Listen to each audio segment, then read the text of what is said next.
Today, we're uncovering some of the most chilling polar bear attacks in history. From a father's desperate fight to protect his children from a deadly mauling, to a mission pilot stranded in the icy Antarctic surrounded by polar bears, these are stories of terror and survival against one of nature's most fearsome predators. Let's begin with the heartbreaking story of Aaron Gibbons.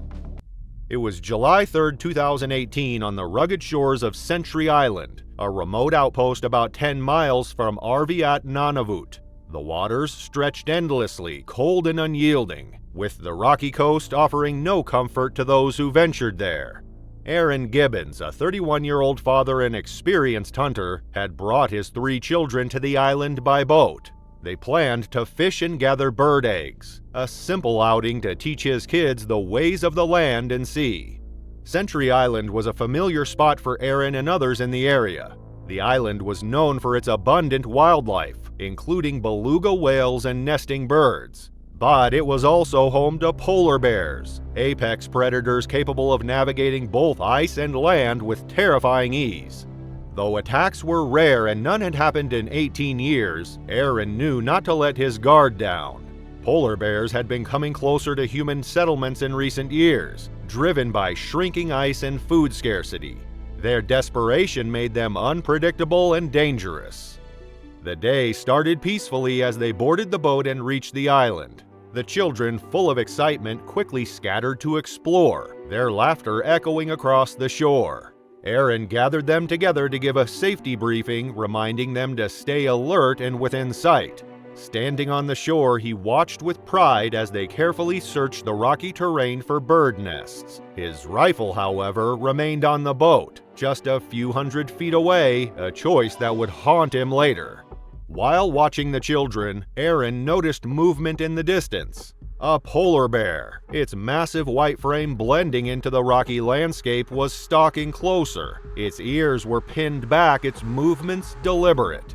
The bear had locked his eyes onto his youngest daughter crouched over a bird's nest. She remained unaware of the danger, focused on the eggs before her. Aaron acted quickly, motioning for his children to run to the boat. The urgency in his movements left no room for hesitation. The children scrambled, their small figures darting across the uneven ground. Aaron sprinted toward his youngest daughter, his only thought to place himself between her and the bear. As he ran, he realized his rifle was still on the boat, far out of reach. With nothing but his bare hands, he grabbed rocks from the ground and hurled them at the bear. His aim was steady, and a few rocks struck the animal, momentarily confusing it. The bear paused, shifting its attention to Aaron. Aaron signaled to his eldest daughter, who had reached the boat, to use the radio to call for help. As he continued throwing rocks, the bear resumed its approach, now focused entirely on him. Desperate and out of options, Aaron turned and ran toward the boat, an instinctual mistake driven by pure panic, one he would soon regret. Turning his back to the bear made him prey, and every step away from it brought him closer to danger. The rocky terrain was unforgiving, each step a struggle, his body fighting to keep moving. Behind him, the bear closed in fast, its powerful strides eating up the distance in seconds. The bear covered the last distance in moments, knocking Aaron to the ground. Its jaws clamped around his neck, shaking him violently. The children, huddled in the boat, watched in horror as their father struggled beneath the predator's immense weight. Their cries for help echoed over the radio, desperate for someone to come to their aid. The bear threw Aaron against the rocks, its strength making him seem weightless. Blood stained the ground as it began dragging him across the shore. Each motion was brutal and final. Aaron's attempts to fight back were futile against the bear's overwhelming power. From the boat, the children could only watch, frozen in fear. They clung to each other, listening to the horrifying sounds of their father's struggle. Their pleas for help crackled over the radio, carrying across the frigid water. A response team rushed to the scene, speeding across the waves toward Sentry Island. By the time they arrived, the bear was still hunched over Aaron's body, which lay battered and lifeless. The responders acted swiftly, shooting the animal before it could harm the children. Aaron was gone. His body, partially consumed, was returned to Arviat. where the community mourned the loss of a man who had given everything for his family. Aaron was a skilled hunter and a selfless provider, often sharing his catches with those in need. He was known for his kindness, strength, and unwavering love for his children. 2 years later, Aaron's bravery was formally recognized. In a ceremony led by Canada's Governor-General Julie Payette, he was posthumously awarded the Star of Courage for his heroic actions that day. The medal remains with his family, a lasting testament to the courage he displayed in protecting his children. In the past 30 years, polar bear attacks have increased, with over 73 documented encounters, many attributed to climate change pushing these predators closer to human areas. These apex predators don't just target fathers like Aaron. Anyone who enters their territory, intentionally or not, risks becoming prey. This is something a young mother and her child tragically discovered during a routine walk in Alaska, when a polar bear, far from its usual habitat, turned an ordinary afternoon into a nightmare. It was January 17, 2023, a typical cold and unforgiving afternoon in Wales, Alaska. The wind howled across the barren, snow-covered tundra, whipping up fierce ground blizzards that made the air thick with white. The small village perched on the seaward peninsula overlooking the Bering Strait had been battered by terrible weather for days. Locals were no strangers to these conditions: the isolation, the relentless cold, and even the occasional shortages of supplies.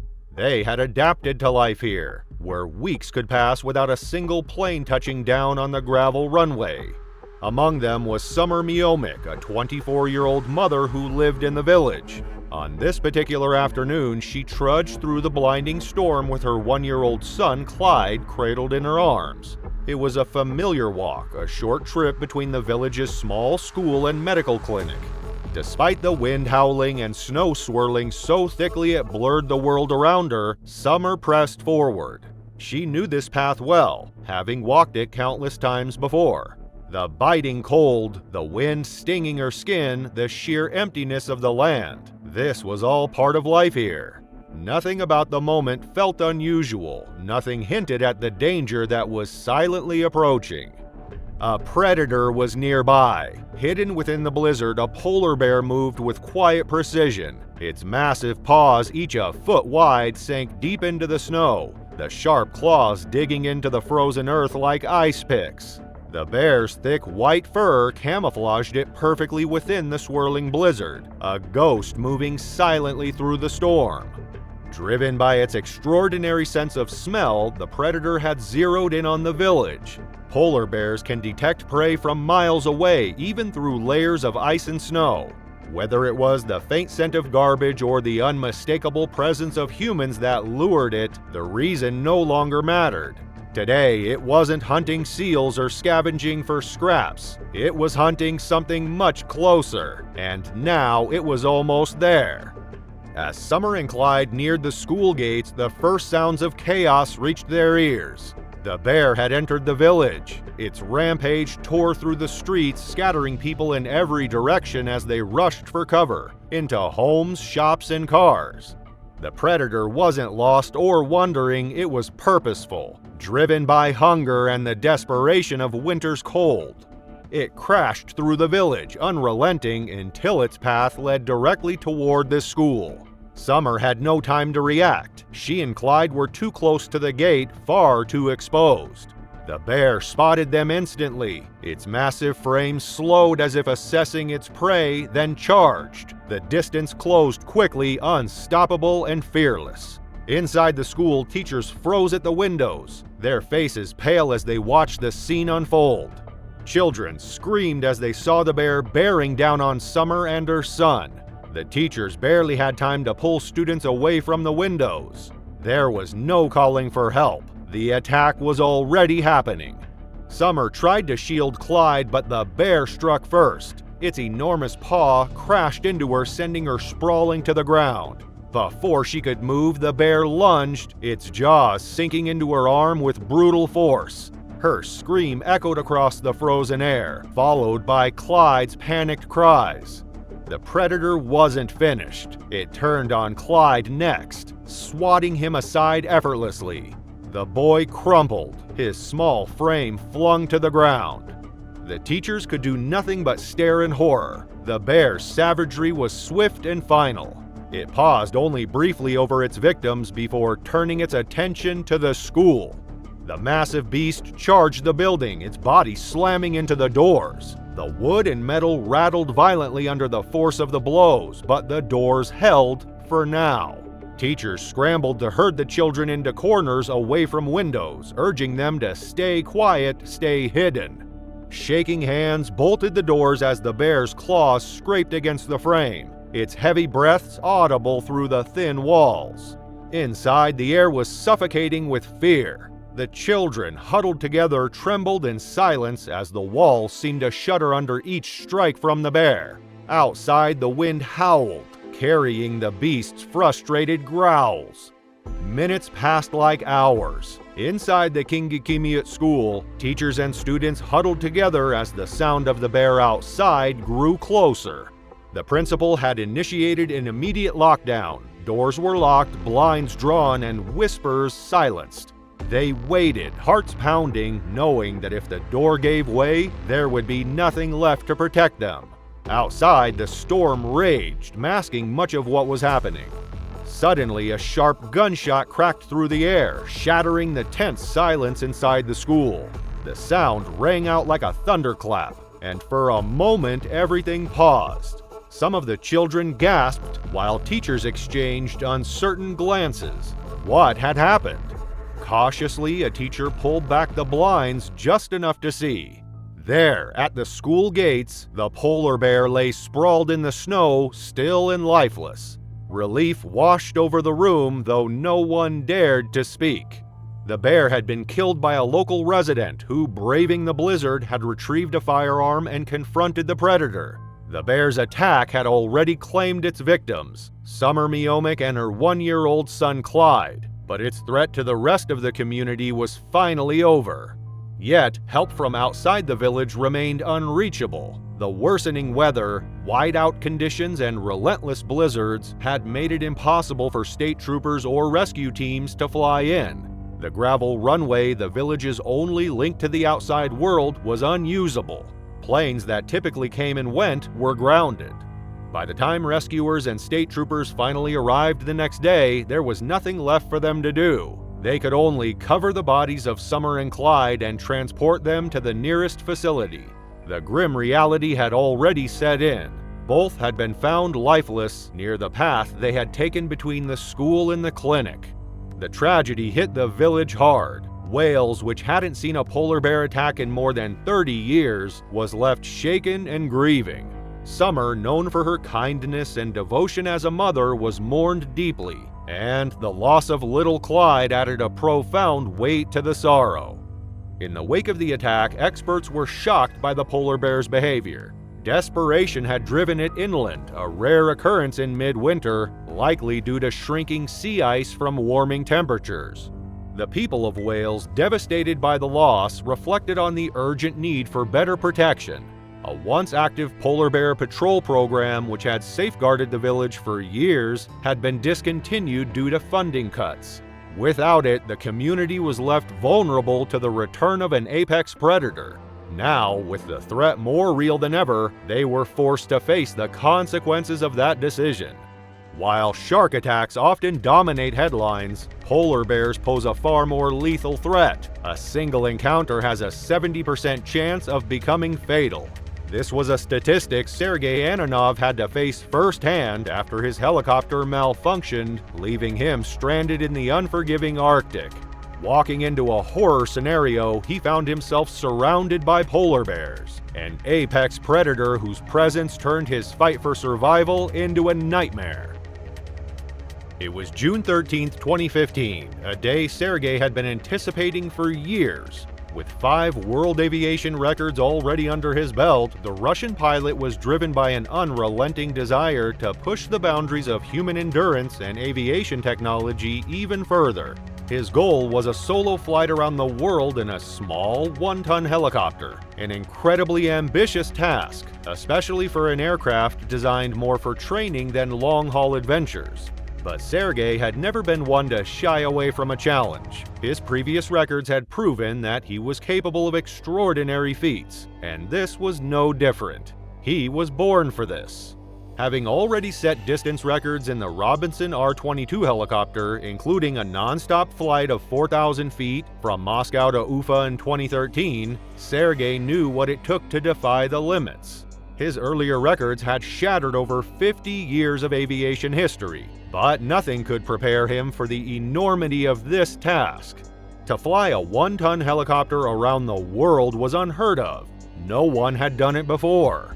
There was only one previous successful attempt, but it involved a much larger, more robust helicopter with a support aircraft trailing behind to provide fuel and supplies. Sergei wasn't just aiming for a world record, he was aiming to be the first to do the impossible. The journey started in Russia from an airfield near Chevlino, just miles from Moscow. As Sergei took off, the world stretched endlessly before him. Crossing Siberia, then flying over the vast expanse of Canada, he had already completed 5,200 miles with more than 55 hours of flying under his belt. Finally reaching Akulavik, Canada, Sergei prepared to cross the Hudson Strait toward Greenland. But the weather was turning. The fog began to thicken over the Davis Strait. As he pushed forward through the icy mist, the helicopter's engine sputtered ominously. Sergei's pulse quickened as the power drained from the machine. The belt connecting the engine to the rudder blades had snapped, and the gauges plummeted. With no time to think, Sergei fought to control the aircraft, but the inevitable happened. The helicopter began its slow descent, plummeting at 17 feet per second. He quickly adjusted his course, aiming for a small ice floe, a patch of frozen land no bigger than a basketball court. But his descent was too steep, and he realized he wouldn't make it. With only moments to react, Sergei tilted the aircraft, slamming the blades into the ice and skidding across the surface. The frozen water rushed into the cockpit, soaking him to the bone. The helicopter was sinking, and Sergei had no choice but to abandon it. Climbing out of the sinking wreckage, Sergei grabbed his life raft and swam to a nearby ice floe, soaked and shivering. The Arctic was a desolate place, and he had found himself in its heart. He knew the cold would take its toll quickly. With the temperature dropping, hypothermia wasn't far behind. Sergei inflated the raft and crawled beneath it, sheltering himself from the wind as hours passed without any sign of rescue. His GPS had sent his coordinates to his friends back home, and his friend Andrei Koplin, who had been tracking his journey, had already alerted the authorities. But Sergei didn't know any of that. All he could do was wait, frozen on that small ice floe, surrounded by the vast emptiness of the Arctic.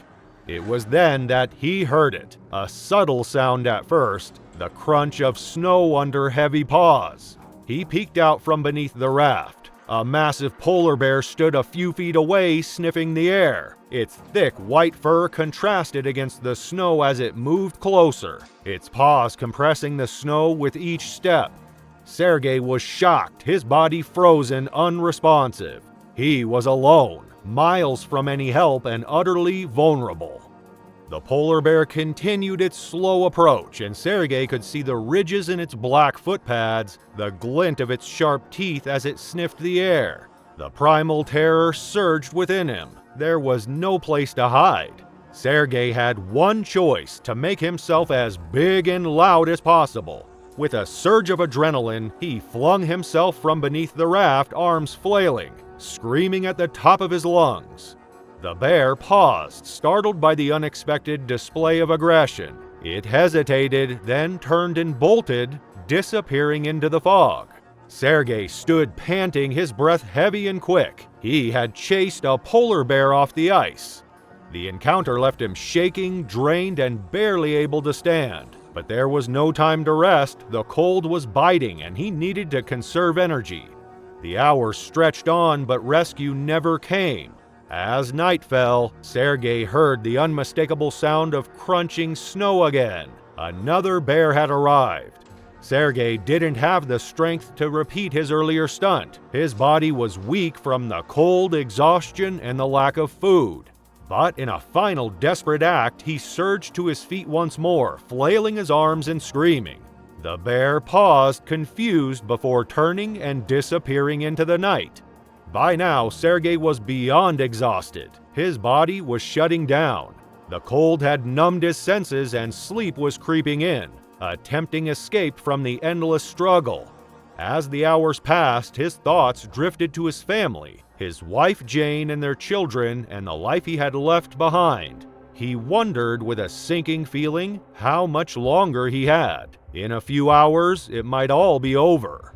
The weight of exhaustion pressed harder, nearly dragging him under, when a rustling sound cut through the stillness. A third bear had approached, sniffing the air, searching for his scent. Sergei's heart hammered in his chest as the creature drew closer. Desperation surged through him. With what little strength he had left, he bolted upright, flailing his arms wildly and screaming, just as he had before. The bear hesitated, then backed away, intimidated by his frantic movements. For now, he was safe, but for how long? Then, through the thick fog, a sound broke the silence. Rotors slicing through the air. Sergei's heart leapt, but his body felt like lead, too weak to move. With trembling hands, he reached for the last flare in his pack and aimed it skyward. The rocket shot up, a brilliant streak of light against the darkening horizon. Through the mist, a helicopter appeared. Sergei waved his arms, his final act of defiance, as the helicopter hovered above the ice, its lights cutting through the fog. Sergei's narrow escape from the jaws of the Arctic's most fearsome predator had been no accident. His frantic response, standing tall, flailing his arms and screaming, was a well-known tactic that sometimes scared a polar bear away by making himself appear larger and more threatening. It was a strategy that worked for him, but not everyone understood the dangers of crossing paths with such a predator. Matt Dyer didn't know this. When he stepped into polar bear territory, he had no idea that his very presence might provoke a deadly encounter. For him, what started as a dream to witness one of nature's most majestic creatures soon turned into a life-altering mistake. It was late evening in Torngat Mountains National Park, Newfoundland, Canada. The snow-covered peaks towered over the sprawling wilderness, their jagged edges barely visible against the dense gray clouds that lingered low on the horizon. The temperature was well below freezing, and the biting wind carried with it a sense of isolation. Matt Dyer, 48, a lawyer from Easton, Maine, was far from home, standing on the edge of a remote world that he had always dreamed of exploring. His love for nature had driven him to this harsh, beautiful corner of the earth, and he was eager to embrace its wilderness. Little did he know, the wilderness would soon reveal its most terrifying side. Dyer had always been obsessed with the natural world, a passion evident in his tattoos, each depicting a creature that had captivated his soul. Polar bears in particular had always intrigued him, but he never imagined he would come face to face with one in the wild. His journey to Torngat was a culmination of years of longing to see these magnificent creatures in their natural habitat, something few ever experienced. In the winter of 2012, after months of preparation, Dyer joined a group of adventurers bound for Torngat National Park. The journey began in Montreal, where Dyer and his companions boarded a plane bound for Couillé, a town in northern Quebec. From there, they traveled by helicopter over the sprawling mountain ranges, their destination the icy coast of Labrador. Their expedition was led by two seasoned guides, Rich, a 60-year-old hiker with years of global experience, and Marta Chase, a 59-year-old medical diagnostics consultant with decades of hiking trips under her belt. The group also included Marta's husband, Cobb Castaneda, and a handful of other nature enthusiasts. Despite the rugged terrain, they were determined to experience the untouched beauty of Torngat.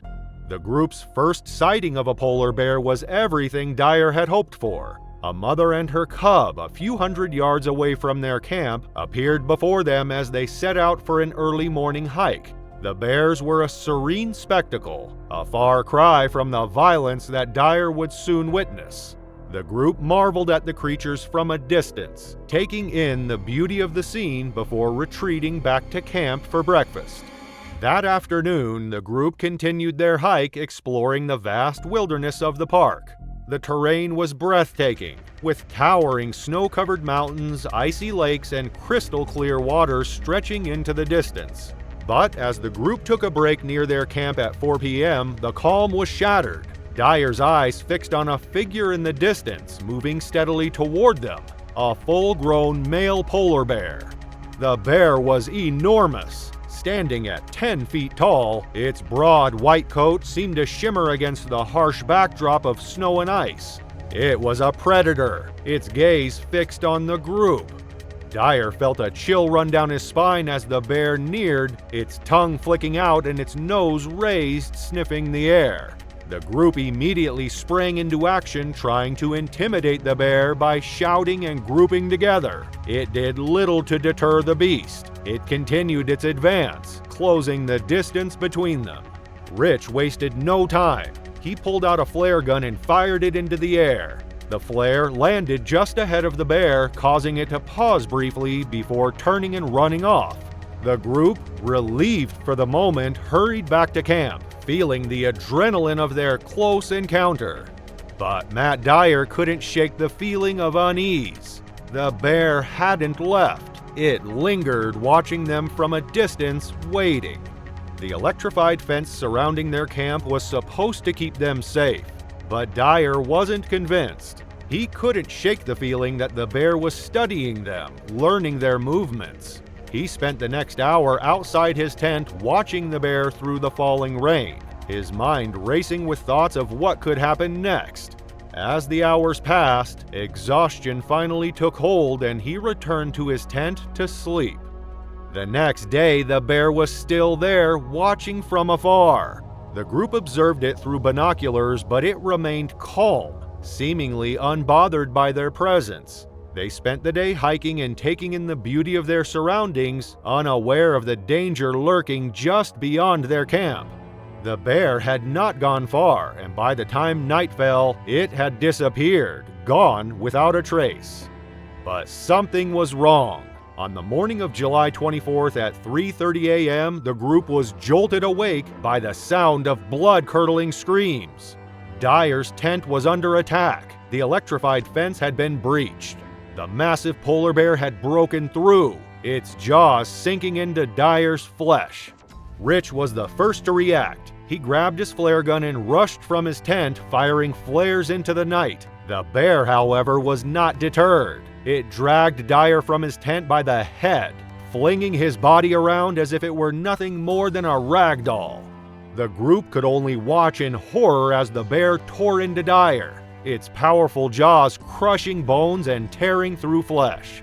The bear's grip on Dyer never faltered. It leaped over the electrified fence with its victim in tow, running toward the beach. The group followed, desperate to save their friend, firing more flares as they chased the bear through the darkness. But it was too late. When they finally reached Dyer's body, he was unconscious, his body mangled beyond recognition. Rich immediately tried to radio for help, but the dense fog surrounding the area made it impossible for any rescue teams to reach them. They tended to Dyer's injuries as best they could, but it was clear that time was running out. Hours passed before the fog began to lift and the sound of a helicopter echoed in the distance. Dyer was airlifted to safety, but the damage had been done. He had suffered extensive injuries, including crushed bones, punctured lungs, and a shattered jaw. Miraculously, his vital organs had remained intact. Dyer's recovery was slow and painful, but against all odds, he survived. His voice was permanently altered, but he remained determined to continue his life and his love for nature. He even got a new tattoo of a polar bear, a symbol of his survival and a constant reminder of the power of the wild. Thank you for joining us as we explored the chilling dangers of polar bears in the frozen north. Still craving more? Watch our video featuring the 4 most horrifying chimpanzee attacks ever recorded. Click now to see these shocking stories unfold.